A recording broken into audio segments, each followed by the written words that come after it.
कराची के इलाके न्यू कराची सबा सिनेमा के करीब डाकुओं ने फायरिंग करके रिक्शा ड्राइवर की जान ले ली। इस हवाले से मजीद क्या तफसीलात सामने आई हैं, जान लेते हैं अपने नुमाइंदे सालिक शाह से। बताइएगा सालिक। हाँ जी बिल्कुल, कराची में एक और अफसोसनाक वाक़या पेश आया है। डाकुओं ने एक और घर उजाड़ दिया है। अब से थोड़ी देर पहले न्यू कराची के इलाका है सबा सिनेमा, जहाँ पर डाकुओं ने फायरिंग करके 25 से 30 साल एजाज नामी नौजवान को कत्ल किया है, जो रिक्शा चलाकर अपने घर का गुजर बसर करता था। एक बच्ची का वो बाप था। इस वक्त उनके दोस्त मेरे साथ मौजूद हैं, उनसे मालूम करने की कोशिश करते हैं। जी बताइएगा, ये आपके दोस्त हैं, क्या करते थे, आपके साथ होते थे? हमारे साथ ही होते थे, रिक्शा चलाते थे। तो हम सब एक साथ ही एक जगह रहते लासी रोड के अंदर।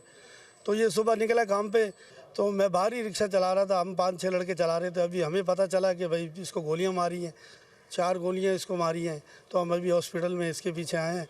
इसकी किसी से कोई दुश्मनी नहीं थी, बिल्कुल शरीफ आदमी था। ये अफसोसनाक वाक़या जो पेश आया है, इस वजह से बताया जा रहा है, पुलिस काम का ये कहना है कि मकतूल रिक्शे में जा रहा था, इस तरह मुसल्लम मुल्ज़िमान वहाँ पर पहुँचे हैं, जिन्होंने मकतूल को अकब से 4 गोलियाँ मारी हैं। जबकि पुलिस काम का ये भी बताना है कि जाए वक़ुआ से पुलिस को ना ही मकतूल का मोबाइल फ़ोन मिला है, ना ही कैश मिला है, ना उसका पर्स मिला है, और मुमकिन तौर पर डकैती की वारदात है। उस वारदात के नतीजे में जो है एक 5 से 6 साल बच्ची का जो बाप है, रिक्शा ड्राइवर जो रिक्शा चला कर अपने घर का गुजर बसर कर रहा है, अफसोसनाक वाक़े में जाँ बहक हुआ है। पुलिस काम ये कह रहे हैं कि वो सबा सिनेमा और अतराफ़ के इलाकों के CCTV फुटेज हासिल करके मुल्ज़िमान की तलाश कर रहे हैं। जी।